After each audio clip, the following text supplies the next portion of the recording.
Hello everyone. Today topic is synchronous reluctance motor.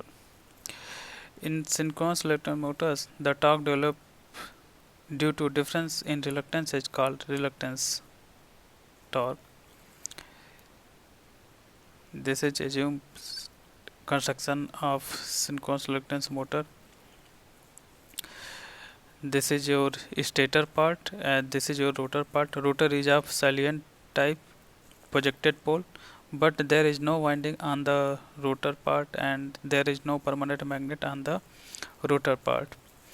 As we know that there is a two types of axis, d axis and q axis. That means vertical axis d axis.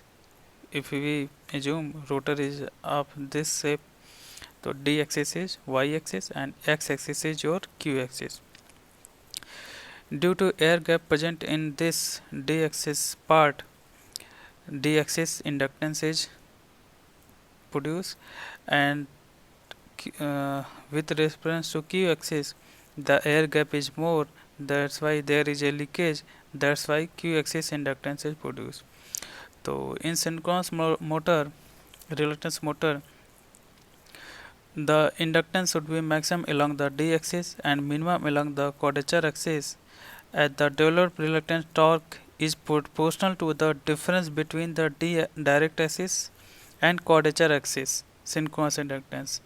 That's why it is called synchronous reluctance motor. That means in synchronous reluctance motor, the torque is proportional to the difference between the d axis synchronous inductance and q axis synchronous inductance is called synchronous reluctance motor. Okay, so this is basic concept and basic principle. And synchronous reluctance motor is a simple and robust in the construction due to absence of winding and permanent magnet on a rotor. In other part there is a in suppose that synchronous motor, synchronous generator, synchronous machine, there is a projected rotor which will be provided with the DC winding, but in synchronous reluctance motor there is no winding on the rotor and there is no permanent magnet on the rotor.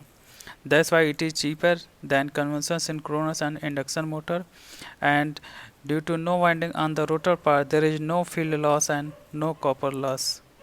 ठीक है, on the rotor side.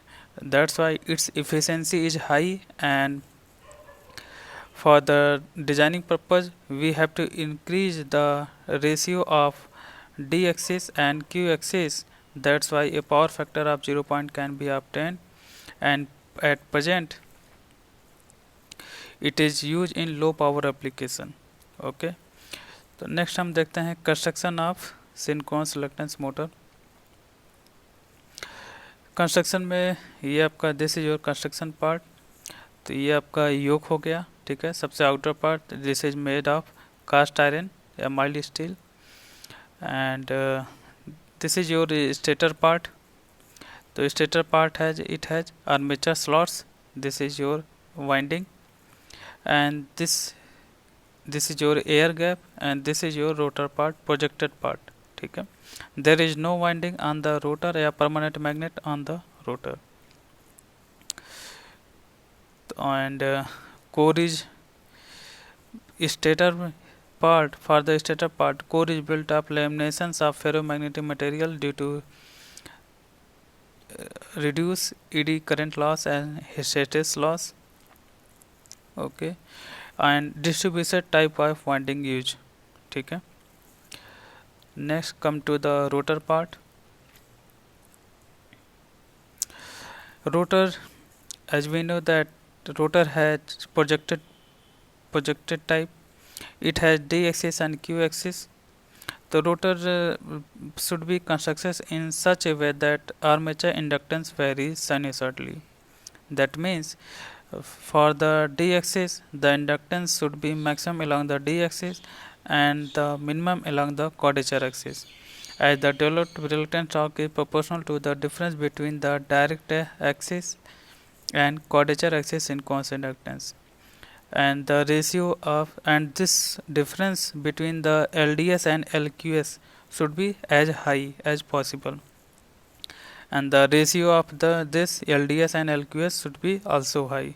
That's why its efficiency is high, and its reluctance torque, which is developed due to difference of LDS and LQS, is also increased. That's why, based on the rotor construction, several types of rotors are developed. That first part is segmented rotor structure, second part is radially laminated rotor, and third is axially laminated rotor, and so on. First we discuss segmented rotor structure.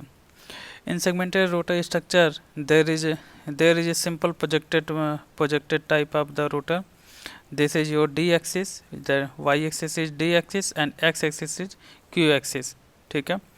तो in segmented rotor structure, the ratio of LDS and LQS, due to more air gap in the Q axis part, its ratio is LDS and LQS. ठीक है. That's why we do not use segmental rotor structure. Next one is axially laminated structure. Axially laminated structure means this is your rotor part, and the rotor is made of laminated steel. Okay,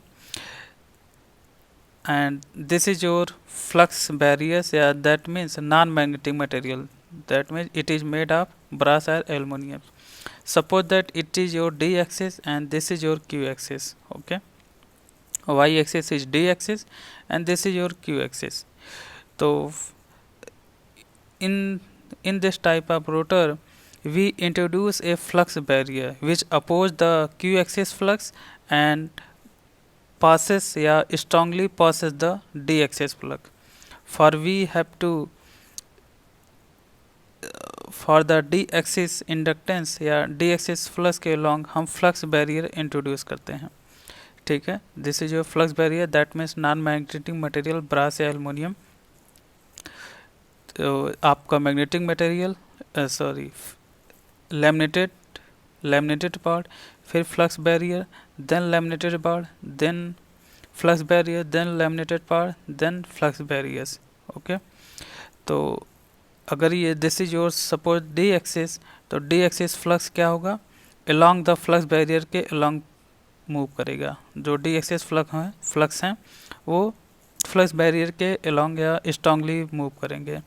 but जो आपके Q axis flux हैं वो flux barrier oppose करेंगे. Hence the Q axis flux is decrease and the D axis flux is increase. That's why D axis synchronous inductance is increased and Q axis flux inductance is synchronous inductance is decreased. The difference between these two is increased. That's why reluctance, the torque developed due to difference proportional to the difference between the D axis and Q axis. That's why torque is increased. In this type of rotor, laminated part and the flux barrier, then laminated part, then flux barrier, these are connected with the nut and bolts. ठीक है. तो ये nut and bolt की वजह से ये आपके arrange रहते हैं, तो इसकी वजह से आपका ये रोटर कॉस्टली होता है. ठीक है. तो इसको भी हम यूज नहीं करते हैं. नेक्स्ट पार्ट है आपका रेडियली लैमिनेटेड रोटर. इन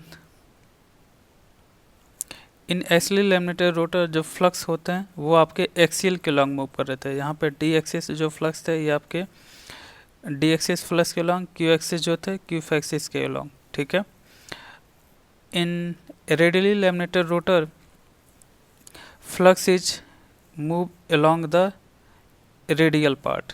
ठीक है. This is your radius part, that the flux is distribute outcome from the radial part.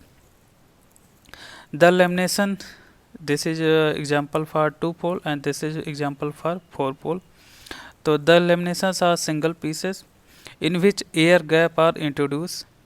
ठीक है. Suppose that this is your rotor part, 2 pole rotor part. तो ये आपका D axis, this is your Q axis and this is your laminated part for decreasing the eddy current and hysteresis loss, in which a narrow air gap ठीक है, is introduce.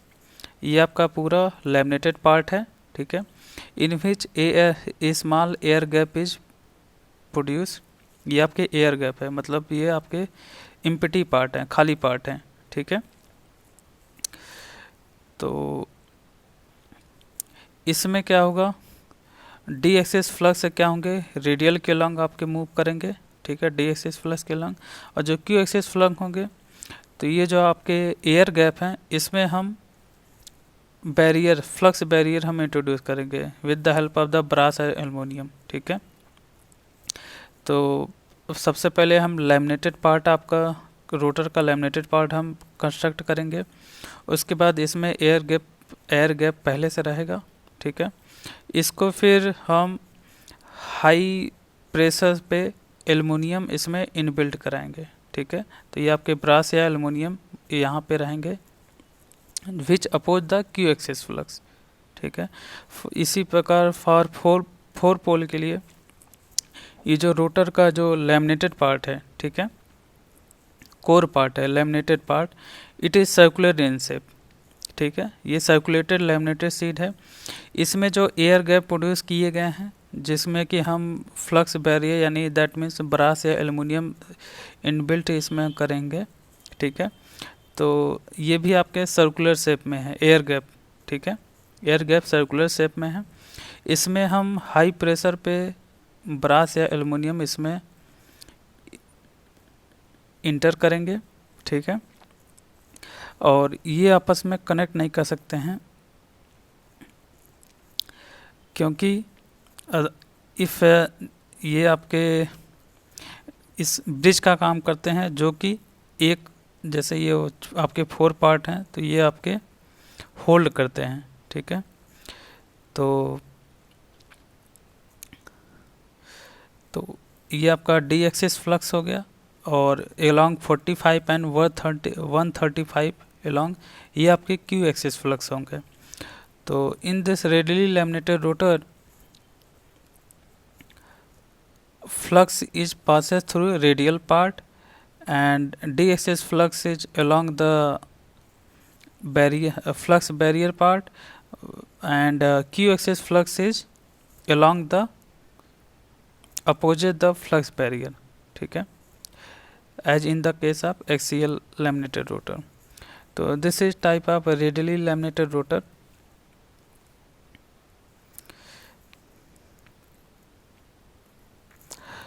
And one important point, this type of radially laminated rotor, this type of construction, motor behaves as a self starting, okay.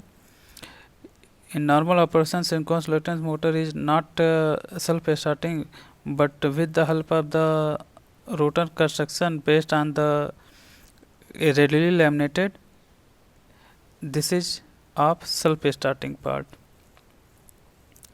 Next है आपका rotor construction using सियाजो steel. तो आपने spring देखा होगा, ठीक है, स्प्रिंग, ठीक है, छोटे छोटे टॉय जो खिलौने होते हैं जो कार या बाइक में, जिसमें जो हम की से उसमें चाबी भरते हैं, तो उसमें एक स्प्रिंग होती है, टाइप का होता है, ठीक है। तो ये आप सीआरजीओ स्टील हमने लिया, ठीक है, इसको हमने स्प्रिंग की तरह इसको टोराइडल कोर हमने बनाया इसको, then cut into the 4 part, ठीक है, और मैकेनिकली इसको अरेंज किया, then convert into inverted, that means inner part आपका बाहर हो जाएगा और बाहर वाला पार्ट इनर हो जाएगा, लाइक दैट, ठीक है। ये आपका मैकेनिकली इसको अरेंज कर लीजिए। तो ये सब आपके कौन से पार्ट हैं, आपके ये CRG steel parts. In between this between two CRG steels there is a air gap.